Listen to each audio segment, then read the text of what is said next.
जय श्री कृष्ण। राधे राधे। ओम श्री गणेशाय नमः। आज का यह शुभ अवसर शनिवार व्रत कथा का है। यह व्रत विशेष रूप से शनि देव की कृपा प्राप्ति करने, दुखों से मुक्ति और जीवन में सुख समृद्धि पाने के लिए किया जाता है। शनि देव न्याय के देवता है, जो हर प्राणी को उसके कर्मों के अनुसार फल देते हैं। इस व्रत और कथा के श्रवण मात्रा से जीवन में सकारात्मक परिवर्तन आता है। अब हम सभी श्रद्धा और भक्ति से शनि देव की व्रत कथा का श्रवण करते हैं, जिससे उनका आशीर्वाद प्राप्ति हो जाए। जो कोई भक्त श्रद्धा से इस व्रत को करता है और इसका कथा को सुनता है, उसे शनि देव के कोप से मुक्ति मिलती है और सुख शांति प्राप्ति होती है। शनिवार व्रत कथा। एक समय स्वर्ग लोक में सबसे बड़ा कौन के प्रश्न पर 9 ग्रहों में वाद विवाद हो गया। विवाद इतना बढ़ा कि परस्पर भयंकर युद्ध की स्थिति बन गई। निर्णय के लिए सभी देवता देवराज इंद्र के पास पहुंच गया और बोले, हे देवराज, आपको निर्णय करना होगा कि हम में से सबसे बड़ा कौन है। देवताओं का प्रश्न सुनकर देवराज इंद्र उलझन में पड़ गया। इंद्र बोले, मैं इस प्रश्न का उत्तर देने में असमर्थ हूँ।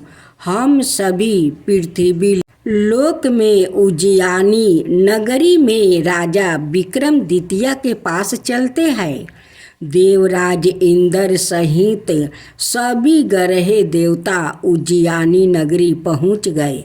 पहले में पहुंचकर जब देवताओं ने उनसे अपना प्रश्न पूछा तो राजा विक्रमादित्य भी कुछ देर के लिए परेशान हो गया, क्योंकि सभी देवता अपनी अपनी शक्तियों के कारण महान था। किसी को भी छोटा या बड़ा कह देने से उनके क्रोध के प्रकोप से भयंकर हानि पहुंच सकती है। अचानक राजा विक्रमादित्य को एक उपाय सूझा और उन्होंने विभिन्न धातुओं स्वर्ण, रजत, चांदी, कांसा, तांबा, शीशा, रंगा, जस्ता, अभ्रक, लोहे के 9 आसन बनवाया। धातुओं के गुणों के अनुसार सभी आसनों को एक दूसरे के पीछे रखवा कर उन्होंने देवताओं को अपने अपने सिंहासन पर बैठने को कहा। देवताओं के बैठने के बाद राजा विक्रमादित्य ने कहा, आपका निर्णय तो सवाय हो गया। जो सबसे पहले सिंहासन पर विराजमान है वही सबसे बड़ा है। राजा विक्रमादित्य के निर्णय को सुनकर शनि देवता ने सबसे पीछे आसन पर बैठने के कारण अपने को छोटा जानकर क्रोधित होकर कहा, राजा विक्रमादित्य, तुमने मुझे सबसे पीछे बैठाकर मेरा अपमान किया है। तुम मेरी शक्तियों से पराजित नहीं हो। मैं तुम्हारा सर्वनाश कर दूंगा। शनि ने कहा, सूर्य एक राशि पर 1 महीने रहते हैं, चंद्रमा 2.25 दिन, मंगल 1.5 महीने रहते हैं, बुध और शुक्र 1 महीने रहते हैं, बृहस्पति 13 महीने रहते हैं। लेकिन मैं किसी राशि पर 7.5 बरस से 7.5 तक रहता हूँ। बड़े बड़े देवताओं को मैंने अपने प्रकोप से पीड़ित किया है। राम को 7.5 के कारण ही वन में जाकर रहना पड़ा और रावण को 7.5 के कारण ही युद्ध में मृत्यु का शिकार बनना पड़ा। राजा, अब तू भी मेरे प्रकोप से नहीं बच सकेगा। इसके बाद अनाए ग्रहों के देवता तो प्रसन्नता के साथ चले गए, परंतु शनि देव बड़े क्रोध के साथ वहाँ से विदा हुआ। राजा विक्रमादित्य पहले की तरह ही अन्याय करते रहे। उनके राज्य में सभी स्त्री पुरुष बहुत आनंद से जीवन यापन कर रहा था। कुछ दिन ऐसे ही बीत गया। उधर शनि देवता अपने अपमान को भूले नहीं थे। विक्रमादित्य से बदला लेने के लिए एक दिन शनि देव ने घोड़े के व्यापारी का रूप धारण किया और बहुत से घोड़ा के साथ उज्जैनी नगरी पहुंच गया। राजा विक्रमादित्य ने राज्य में किसी घोड़े के व्यापारी के आने का समाचार सुना तो अपने अश्वपाल को कुछ घोड़े खरीदने के लिए भेज दिया। घोड़े बहुत कीमती थे। अश्वपाल ने जब वापस लौट कर आया इस संबंध में बताया तो राजा विक्रमादित्य ने सवाए आकर एक सुंदर और शक्तिशाली घोड़े को पसंद किया। घोड़े की चाल देखने के लिए राजा उस घोड़े पर सवार हुआ तो वो घोड़ा बिजली की गति से दौड़ पड़ा। तेजी से दौड़ता घोड़ा राजा को दूर एक जंगल में ले गया और फिर राजा को वहाँ गिराकर जंगल में कहीं गायब हो गया। राजा अपने नगर को लौटने के लिए जंगल में भटकने लगा, लेकिन उन्हें लौटने का कोई रास्ता नहीं मिला। राजा को भूख प्यास लग आई थी। बहुत घूमने पर उसे एक चरवाहा मिला। राजा ने उससे पानी मांगा। पानी पीकर राजा ने उस चरवाह को अपनी औंठी दे दिया। फिर उससे रास्ता पूछकर वो जंगल से निकलकर पास के नगर में पहुंच गया।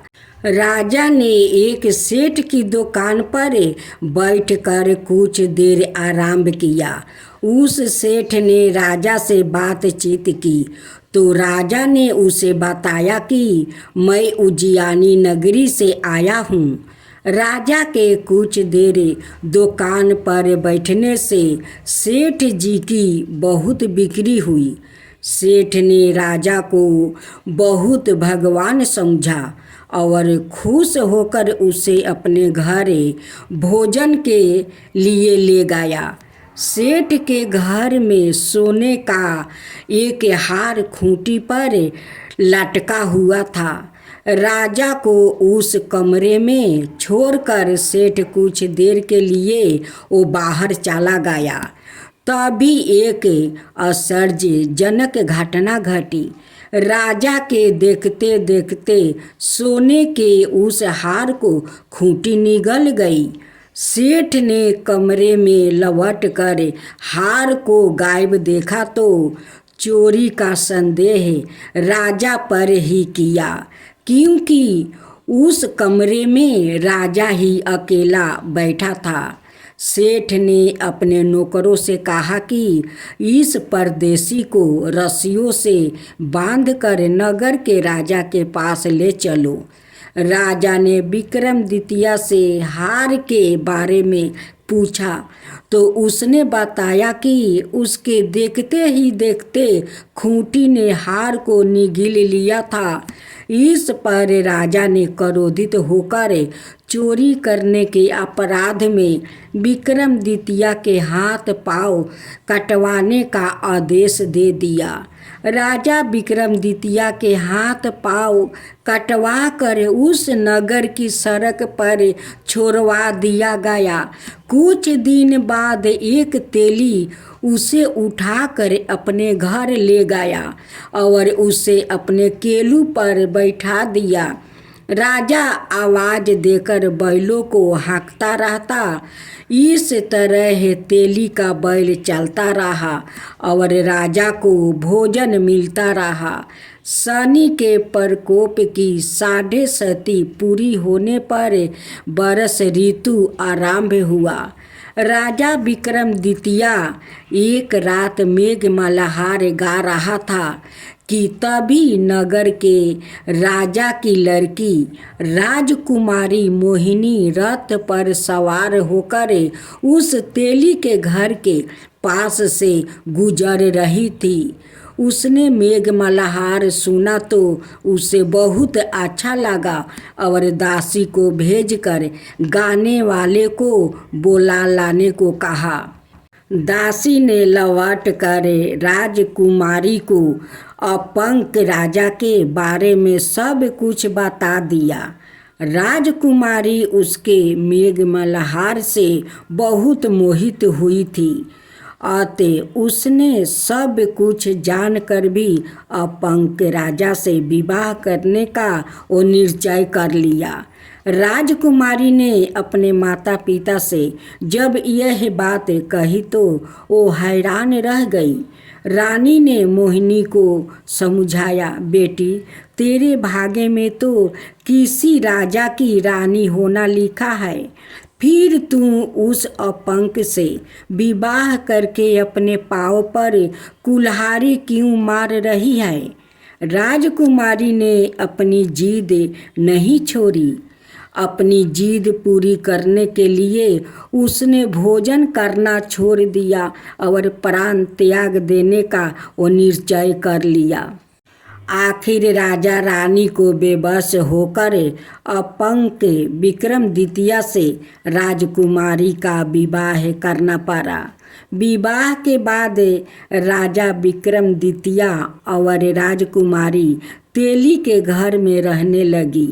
उसी रात सपने में शनिदेव ने राजा से कहा, राजा तुमने मेरा प्रकोप देख लिया है। मैंने तुम्हें अपने अपमान का दंड दिया है। राजा ने शनिदेव से क्षमा करने को कहा और प्रार्थना की, हे शनिदेव आपने जितना दुख मुझे दिया है अन्याय किसी को नहीं देना भगवान, किसी को नहीं देना। शनिदेव ने कुछ सोचकर कहा, राजा मैं तुम्हारी प्रार्थना स्वीकार करता हूँ। जो कोई स्त्री पुरुष मेरी पूजा करेगा, शनिवार को व्रत करके मेरी व्रत कथा सुनेगा, उस पर मेरी अनुकंपा बनी रहेगी। प्रातःकाल राजा विक्रमादित्य की नींद खुली तो अपने हाथ पाँव देख कर राजा को बहुत खुशी हुआ। उसने मन ही मन शनिदेव को प्रणाम किया। राजकुमारी भी राजा के हाथ पाँव सही सलामत देखकर आश्चर्य में डूब गई। तब राजा विक्रमादित्य ने अपना परिचय देते हुए शनिदेव के प्रकोप की सारी कहानी सुनाई। सेठ को जब इस बात का पता चला तो वो दौड़ता हुआ तेली के घर पहुंच गया और राजा के चरणों में गिरकर क्षमा मांगने लगा। राजा ने उसे क्षमा कर दिया, क्योंकि यह सब तो शनिदेव के प्रकोप के कारण हुआ था। सेठ राजा को अपने घर ले गया और उसे भोजन करवाया। भोजन करते समय वहाँ एक आश्चर्यजनक घटना घटी। सबके देखते देखते उस खूंटी ने हार उगील दिया। सेठ जी ने अपनी बेटी का विवाह भी राजा के साथ कर दिया और बहुत से स्वर्ण आभूषण धन आदि देकर राजा को विदा किया। राजा विक्रमादित्य राजकुमारी मोहिनी और सेठ की बेटी के साथ उज्जैनी पहुंची तो नगरवासियों ने हर्ष से उनका स्वागत किया। अगले दिन राजा विक्रमादित्य ने पूरे राज्य में घोषणा करवाई कि शनिदेव सब देवों में सर्वश्रेष्ठ है। प्रत्येक स्त्री पुरुष शनिवार को उनका व्रत करे और व्रत कथा अवश्य सुने। राजा विक्रमादित्य की घोषणा से शनिदेव बहुत प्रसन्न हुआ। शनिवार का व्रत करने और व्रत कथा सुनने के कारण सभी लोगों की मनोकामना शनिदेव की अनुकंपा से पूरी होने लगी। सभी लोग आनंद पूर्वक रहने लगे। जय जय श्री शनिदेव भक्तन की हितकारी, सूरज के पुत्रा प्रभु छाया महतारी। जय जय श्री शनिदेव। सामे अंक बक्र दृष्टि चतुर्भुजाधारी, नीलंबर धारण नाथ गजा किया सवारी। जय जय श्री शनिदेव। किरीटी मुटुक शिशिराजित दीपक है लीलारी, मुक्तन की माला गले शोभिती बलिहारी। जय जय श्री शनिदेव। मोदक मिष्टन पान चढ़ते है सोपारी, लोहा तिल तेल उर्दी महिषी अति प्यारी। जय जय श्री शनिदेव। देव दनुज ऋषि मुनि सुमिरन नर नारी, विश्वनाथ धरत ध्यान शरण है तुम्हारी। जय जय श्री शनिदेव। जा पर कृपित हो तुम स्वामी, घोर कष्ट ओ पावे, धन विभाव और माने कीर्ति सब पल भर में मिट जावे। राजा नल को लगी शनि दासा, राजपाट हर लेबे। जय शनिदेव जय शनिदेव, जय जय जय शनिदेव। जा पर प्रभु होवे तुम स्वामी, सकल सिद्ध ओ पावे तुम्हारी। कृपा रहे तो उसको जग में कवन सतावे, तांबा तेल और तिल से जो करे भक्तन सेवा। जय जय शनिदेव, जय जय शनिदेव, जय जय शनिदेव। हर शनिवार तुम्हारी जय जयकार जगत में होबे। कलियुग में शनिदेव महाचत में दुख दलिदरता धोबे। करूं आरती भक्ति भाव से भेंट चढ़ावे मेवा। जय शनिदेव जय शनिदेव, जय जय जय शनिदेव। चार भुजा ताही साजे, गादा हस्त प्यारी। जय शनिदेव जी।